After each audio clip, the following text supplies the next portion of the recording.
Hello again, card fighters. I'm Gleaming Garmore, and this is the Cardfight Vanguard Iceberg. If you're not familiar with the concept of an iceberg meme, it's basically an excuse to make a video where I talk about trivia and just the general Vanguard franchise as much as I like. The idea is that it gets more obscure as we go along, in generally speaking. Now, strap yourselves in, because today's video is going to be a long one. Level 1. Vanguard TCG. The Vanguard TCG is the core of Cardfight Vanguard. It's how I'm sure most of you were brought to this video. The game debuted in 2011 with the trial decks Blaster Blade and Dragonic Overlord, followed by Booster Set 1, Descent of the King of Knights. In 2018, Vanguard underwent a soft reboot that divided the game into the standard and premium formats, with the arrival of V trial decks Aichi Sendo and Toshiki Kai. 3 years after that, a second soft reboot occurred with the release of the 5 Overdress start decks, one for each of the great nations, splitting the game into 3 formats this time. Full artwork. One of the first things that non-Vanguard players notice about Vanguard cards is that the actual card frames are minimal, and that the artworks are full, rather than enclosed on like a Yu-Gi-Oh card, for example. Just check triggers. Inexperienced Vanguard players will often boil down victory and defeat in Cardfight Vanguard to whether or not you can, quote, just check triggers. This is, of course, highly inaccurate.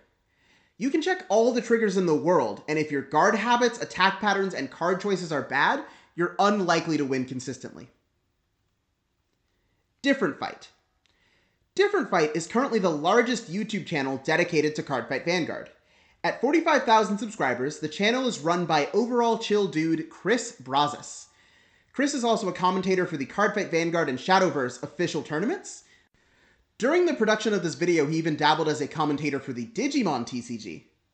He hosts tournaments for his Twitch subscribers and YouTube channel members every single week. Is this Yu-Gi-Oh? This is a common question received by card fighters. The average person is not aware of just how many trading card games there are. Most will know Yu-Gi-Oh, Magic the Gathering, and Pokemon, but they will not know what the cards look like. This leads to confusion when they encounter a game that they aren't familiar with yet. Level 2. Blaster Blade.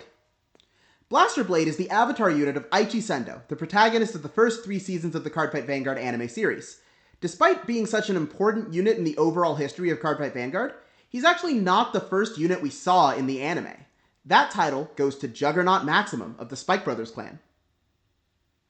Vanguard Zero. Cardfight Vanguard Zero is a mobile game released in December 2019 in Japan and April 2020 worldwide. While it is not a faithful recreation of the Vanguard TCG, it being a mobile game with a ranked ladder and tons of event content made it a hot spot for streamers who enjoy Cardfight Vanguard. To this day, the game is rather successful. There exists a large portion of the Vanguard community who only play Zero and do not play the TCG at all. Overlord the Clan. A common nickname for the Kagero clan based on the amount of Dragonic Overlord support cards that exist compared to the support cards for other archetypes. The number of Overlord units in the clan alone is proof of this. To put it into perspective, I will now list every Dragonic Overlord card ever released in release order up until D Booster Set 5. Dragonic Overlord. Dragonic Overlord, The End. Dragonic Overlord. Dragonic Overlord, The Rebirth. Perdition Emperor Dragon, Dragonic Overlord, The Great. Dragonic Overlord, The Cross. Supreme Heavenly Emperor Dragon, Dragonic Overlord, The Ace. Dragonic Overlord, The Legend. Dragonic Overlord, The Destiny. Supreme Heavenly Emperor Dragon, Dragonic Overlord, The Purge. Dragonic Overlord. Dragonic Overlord. Dragonic Overlord, The Great. Dragonic Overlord, The End. Dragonic Overlord, The Victory. Dragonic Overlord, The Cross. Dragonic Overlord. Dragonic Overlord, The Turnabout. Dragonic Overlord, The End.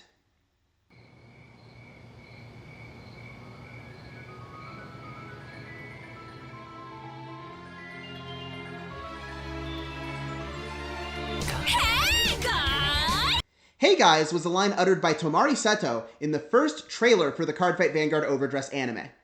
After the initial trailer, Hey Guys was memed to death by the community before the show could even actually be released. To this day, Different Fight has a Twitch emote of Tomari labeled Hey Guys.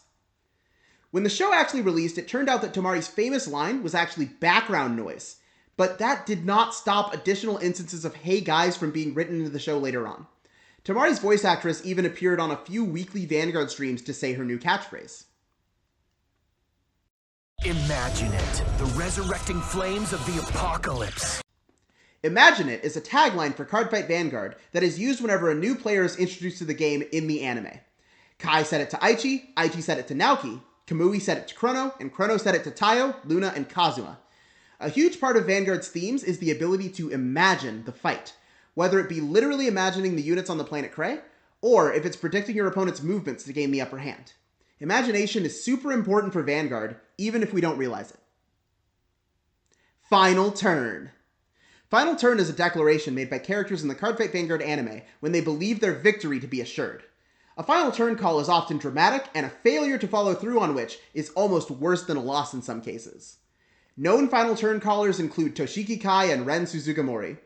While the exact words final turn are never used in the Bushiroad floor rules document, it is worth noting that calling final turn in a Bushiroad event could be seen as unsportsmanlike conduct and should be avoided. Level 3. The Big Four. The Big Four is a nickname used to refer to the top 4 decks after the release of Booster Set 5, Awakening of the Twin Blades. These decks were Royal Paladin's Majesty Lord Blaster, Kagaro's Dragonic Overlord The End, Oracle Think Tank's Goddess of the Full Moon Tsukuyomi, and Shadow Paladin's Phantom Blaster Overlord. Tsukuyomi had the ability to stack a player's deck from the bottom up, and had overall card quality that made it very difficult to contend with. Putting stacked triggers onto a Silent Tom often ended the game outright. The other 3 decks had access to the newly introduced Cross Ride mechanic, which provided an additional 2,000 defensive and offensive power if certain units were in the soul. In the case of Phantom Blaster Overlord, the Cross Ride was the best feature of the card. It could be argued that because of this was the weakest of the Big Four, but that does not mean that it was easily contended with. Majesty Lord Blaster had access to Wingull Brave, which increased the consistency of the deck immensely with its ability to search any Blaster unit. The Grade 0 Wingull Brave still sees occasional play in Blaster decks to this very day. Last but not least, Dragonic Overlord The End had access to one of the most powerful on-hit skills to exist at the time. By discarding another copy of itself and counterblasting, you stood back up for another Vanguard attack. It wasn't even a once per turn ability, so it was possible to drive check another copy of The End and stand all over again. This made The End a must guard for your opponent and quickly depleted their hand cards. Overlord, MLB, and Tsukuyomi would later be targets of the game's very first restriction list. As the worst of the Big Four, Phantom Blaster Overlord escaped unharmed. Tier 0 Ashura Kaiser. This point refers to a particularly toxic Vanguard Zero format that actually never came to pass in the English game, but was absolutely awful to play in the Japanese version. Immortal Ashura Kaiser is a retrain of Ashura Kaiser that possesses the following ability. Vanguard Circle, Limit Break 4, once per turn. When your drive check reveals a Grade 3 or a Samurai unit, this unit gets the following ability until end of battle. At the end of the battle, counterblast 2 and discard 2 from your hand to stand this unit and one of your rear guards and draw 2 cards. This unit gets power plus 10,000 until end of turn. Combined with Bear Down Samurai and Daredevil Samurai, who both gain 3,000 power each time a unit stands, and Mond Blaukluger, who can restand all rear guards after the unit that break rides it attacks, it was very easy to take an opponent from 2 damage all the way to 6, even with perfect guards in the opponent's hand. Bad Yu-Yu Tips. Bad Yu-Yu Tips is a parody Twitter account run by an anonymous individual with a deep hatred for the Yu-Gi-Oh! Trading card game. It posts tips for card fighting, such as, you win if your opponent dies during a match. As a judge, I am legally required to tell you that if you kill your opponent in real life, you will be arrested, and much more importantly, you will be disqualified from the tournament. Give them a follow if you want to learn all the ways to eat a card. Once again, as a judge, I am telling you to not actually eat your cards. Kaichi. Kaichi is the name of a ship between Aichi Sendo and Toshiki Kai. While it is never explicitly stated that the two of them are dating, there is a surprising amount of canonical evidence to support the idea that the two are romantically involved. This ranges from every single scene in Legion Mate to the scene in the final episode of Vanguard G, where Kai is implied to have leapt over a table to protect Aichi from harm. Vanguard struggle tweets. Yet another parody Vanguard Twitter account. This one captures pictures of card fighters who are absolutely down horrendous. It's pretty funny too. Check them out. Zero nerfs. Cards in Vanguard Zero often received nerfed effects rather than being banned or restricted outright. For example, Wingull Brave was changed to a Counterblast 1 when it was introduced into Vanguard Zero. Later on, it was nerfed even further to cost 2 Counterblasts, and in addition, only be able to search a Grade 3 blaster unit. Wingull Brave has returned to costing 1 Counterblast, however. If it's been a while since you've played Zero, please remember to check your cards and make sure that they have the same text that they've always had. Level 4. How to Play series. How to Play X is a series of videos by Different Fight that can be credited with his earliest success. Each How to Play video is a skit ranging from 15 seconds to a minute, explaining the basic strategies of a clan or archetype in a goofy manner. As of writing this video, Different Fight is actually working on a new installment in the How to Play series. Understandably, this is taking a lot of time. He stated on stream that he's taking his time to assure that it's actually, funny? WCC. World Class Card Fighters, or is it Wirab Card Fighting Consulting? No clue. Either way, they're a team of incredibly skilled card fighters. Notable members include Wirab, who I've had the pleasure of facing during Bushiroad Rumble Online, Kai Transgram, Maxime Solemn, Noman of Pencil Sharpening Flame, and Derek Dow, your Pale Moon pal. Sanctuary of Light. Sanctuary of Light is an archetype that had very little success in the TCG, but became something of a cult classic amongst the Vanguard Zero community after Different Fight released a video about them. Their fame only continued to skyrocket after they took their place in the finals of a major Zero tournament just 1 year ago. The real UU tips. Hey, you guys remember bad UU tips from the last level? Well, apparently they're based on something? In 2021, the official Vanguard Twitter started posting UU's Tip of the Week. These tips were catered towards those just starting out with Vanguard Overdress. They usually included things like keyword symbols to know and how to upgrade your deck. The thing is, these tips were quickly overshadowed by bad UU tips, to the point where when UU's Tip of the Week is posted, people would often say, I thought this was a bad UU tip for a second. Ultra Rare is real. That's right, Ultra Rare, along with pretty much every other idol group Bushiroad puts in an anime or game, is in fact a real group comprised of real idols. Their names aren't Suiko, Korin, and Rekka, however. They are Aimi, Suzu, and Yoshino. Ultra Rare has multiple songs that you can buy on real albums with your real money. Have fun with that! Level 5. Depend cards. The Depend cards are an item that were featured in the Vanguard G anime.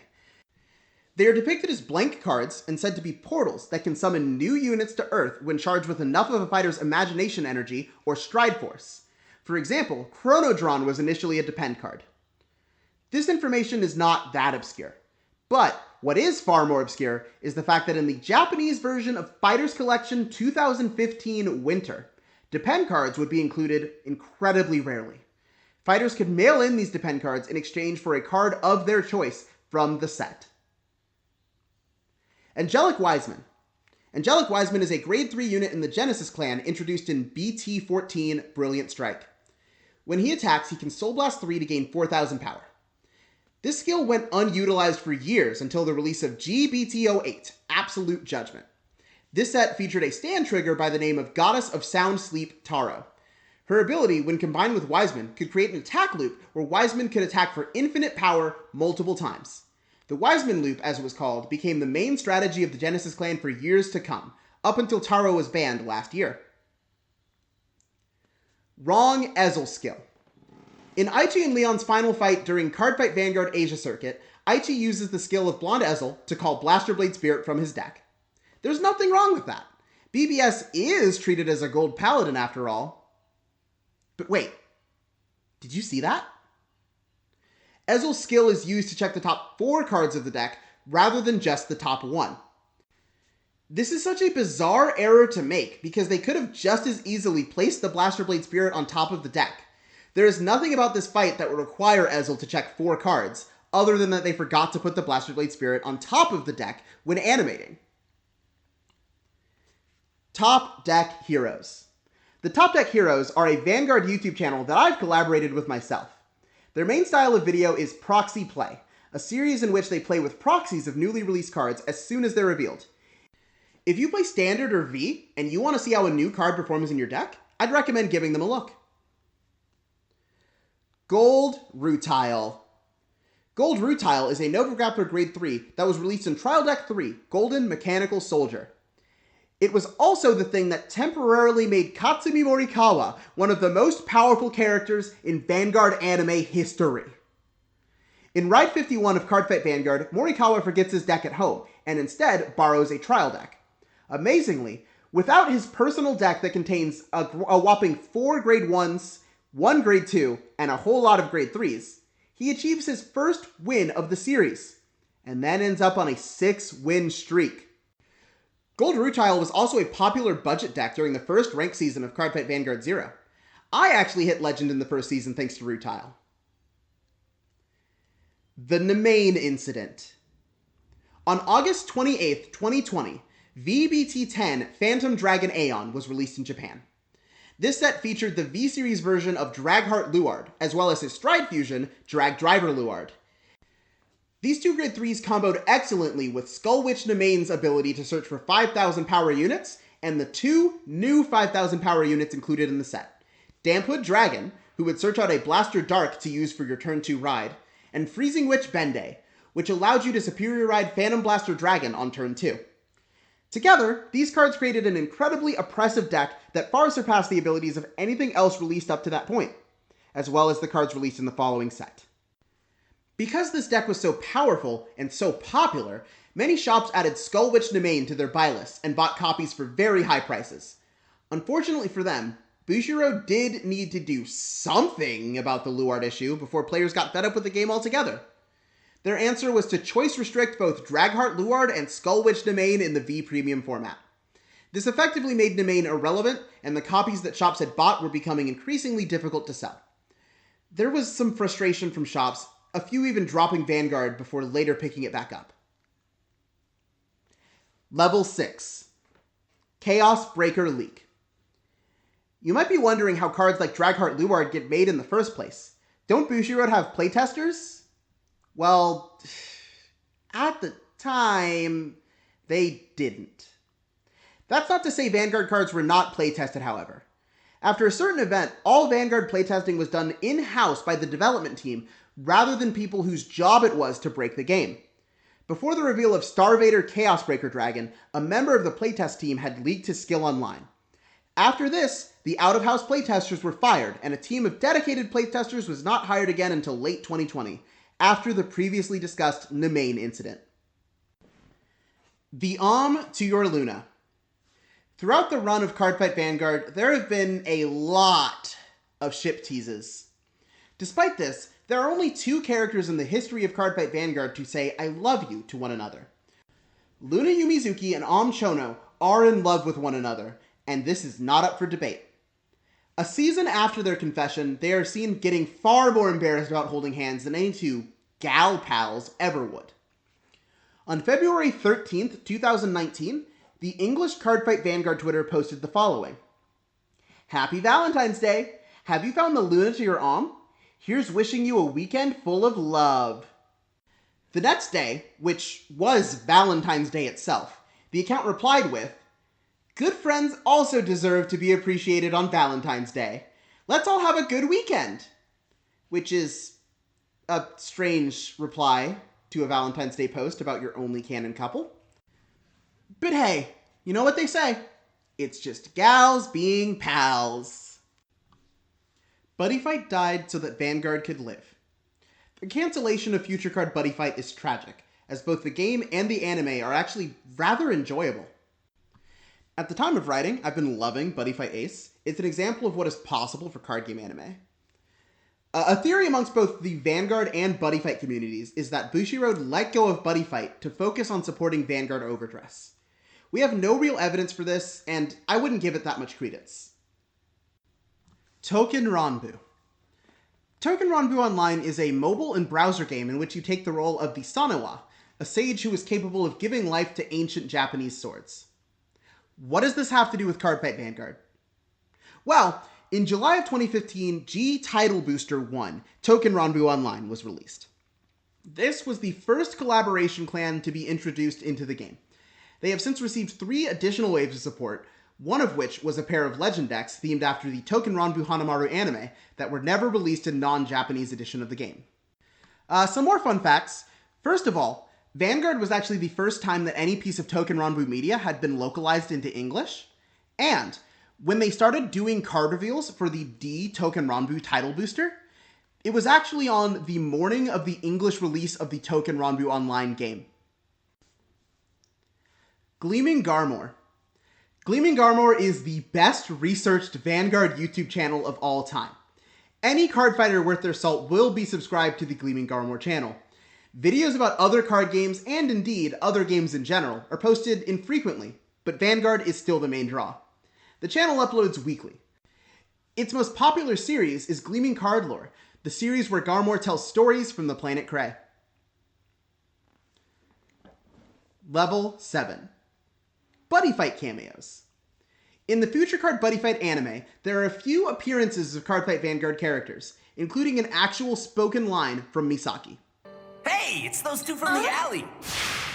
I'm gonna pay you back for the other day, you whatchamacallit fighter. What are you doing here? Hey, it's not me.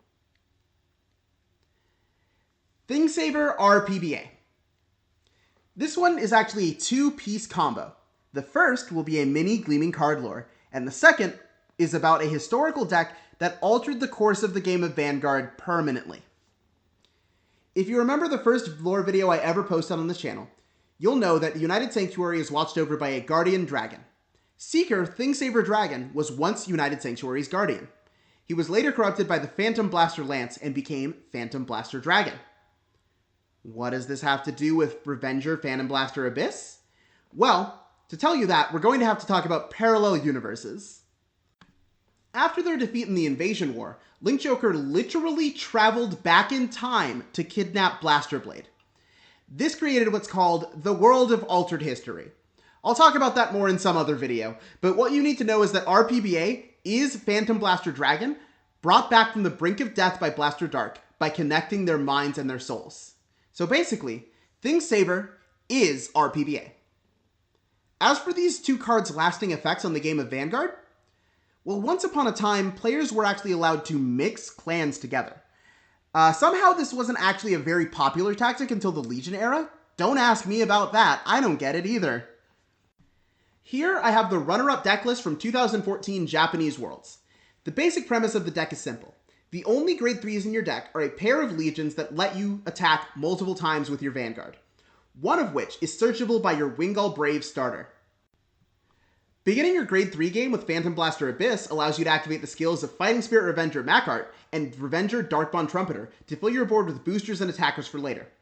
Interestingly enough, RPBA's multi-attack skill was not utilized that often. Instead, it was used as an advantage engine before riding into Thingsaver Dragon to close out the game. One of my favorite details about this deck list is the fact that Knight of Friendship K is the 10k attacker of choice, rather than the Seeker or Revenger 10k attackers, because his skill is active regardless of which grade 3 you're on, since Thingsaver's Legion mate is Blaster Blade Seeker, which is a blaster unit.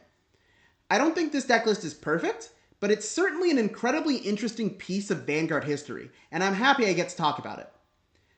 This deck was hardly tier 0, but it was good enough to get second at Worlds. By losing to a pure Revenger Phantom Blaster Abyss deck. Either way, this deck is responsible for the clan fight format as we know it today. Daigo is real. Hey, do you remember Daigo? That guy from the Cardfight Vanguard anime? Well, he's a real guy. Daigo Naito is a 43-year-old singer-songwriter who is responsible for such bangers as Infinite Rebirth. He's been partnered with Bushiroad for some time and has made multiple appearances in the Vanguard anime.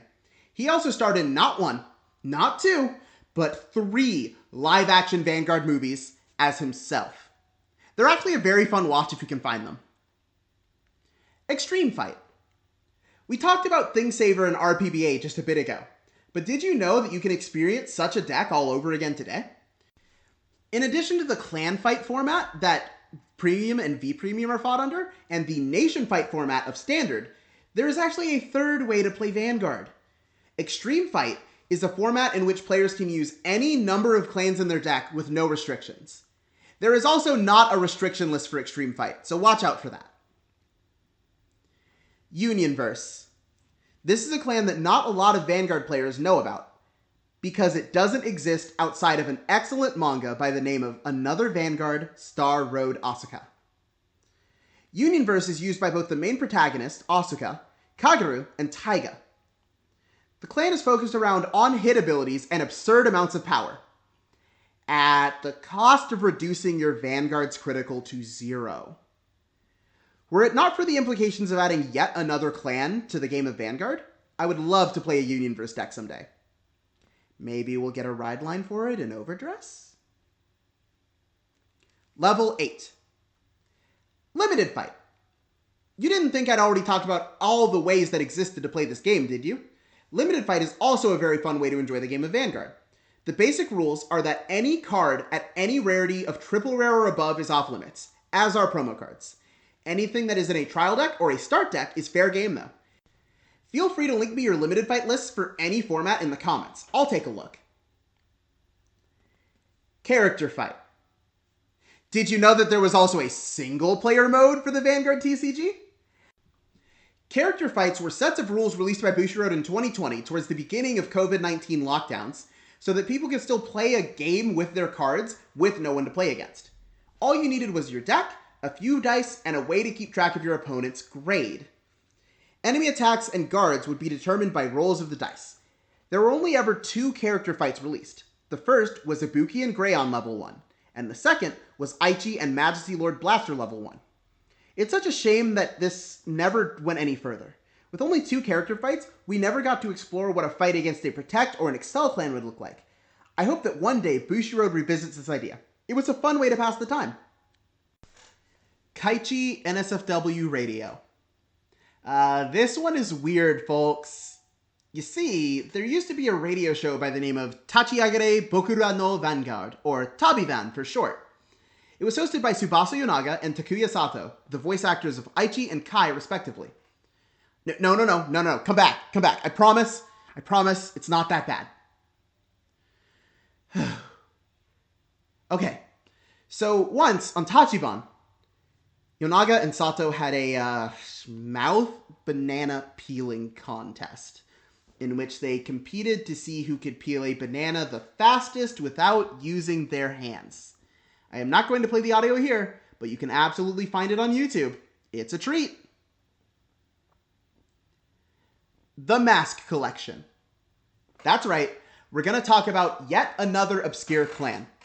This is yet another collaboration clan, but it's one that's exclusive to Thailand. That's right, Thailand has its own clans. Based on the game show The Masked Singer, this clan introduces a few new keywords, vote and contest. It was introduced during the G era and is part of Stargate, which means that it can use Stark, Origorum, and any Brantgate card. Crazy Diamond. Crazy Diamond is a Dimension Police deck from 2014 focused on the skill of Super Dimensional Robo Dai Kai Zer. It's so focused on Dai Kaiser's skill, in fact, that some lists were playing as few as 1 grade 2. The Enigman Ride Chain was crucial to this deck's success. Enigman Flow and Enigman Ripple allowed fighters to find a grade 2 Enigman Wave from the deck just by riding to grade 1. To this day, variations upon Crazy Diamond are still seeing play. Since the introduction of Enigman Squall in GBT07, the deck has gained an additional 4 copies of Enigman Ripple, and it can actually ride out pretty consistently. This allowed Crazy Diamond decks to cut down to exactly 1 Enigman Wave without worrying about missing their ride. There's also never a chance for Enigman Wave to be removed from your deck without it going to your hand, as your opponent cannot cause you to damage check before you can ride to grade 1. I love this list conceptually, and it's such a wonderful example of what Vanguard players are capable of. Here's the original Crazy Diamond deck list. The Wall. Our final point for tonight is a Bermuda Triangle deck list that was popularized in Living Proof's Discord in the middle of 2014. It makes use of the Legion pair, Dream Team Madre, and Dream Team Dios, which can gain 5,000 power when a unit is returned to your hand from a rearguard circle. It doesn't even matter whose turn it is. Before we discuss the function of the deck, it's very important to note that the creator of the deck states that this deck is not and has never been good in a tournament setting because it goes into overtime constantly. It takes a very long time to play this deck, and you should not take it to a tournament. Now that we're clear on that, let's talk about how it works. The Wall incorporates various duo cards that counterblast 1 and draw a card when returned to their hand as a means of digging deeper into the deck. In addition to Madre, Duo Eternal Sister Mir was run as one of the more important tools to return these cards to your hand while still having a Duo Vanguard to activate their skill. The G-Unit Lucky Rise Elprina was also played because it returned 2 cards to the hand for the cost of a single soul during the main phase. To construct the Wall itself with Dream Team's skill, you needed to call Magical Charge Vita, who can return to hand for the cost of a Soul Blast at the start of each player's main phase. Additionally, Prism Smile Koro is a crucial rearguard. When another Bermuda Triangle is returned to the hand, she returns 2. With 1 Vita and 1 Coco, your defensive line becomes 21,000. With 2 Cocos, it's 26,000. With all 3 of the Cocos that were in the deck, you would be sitting on a 31k base Vanguard. Combine this with the intense draw power the deck possesses, and it's one of the tankiest lists you've ever seen. So, what did you think of the Iceberg? I just want you to know that the script for this video ended up being about 5,000 words. Single-spaced in an 11-point font, that's 10 pages. This video has been a massive undertaking for me, and I hope you enjoyed it. If you did, make sure you share it with your friends.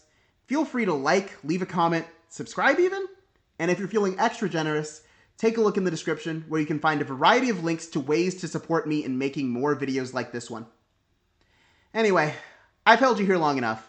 I've been Gleaming Garmore, and I'll see you guys some other time.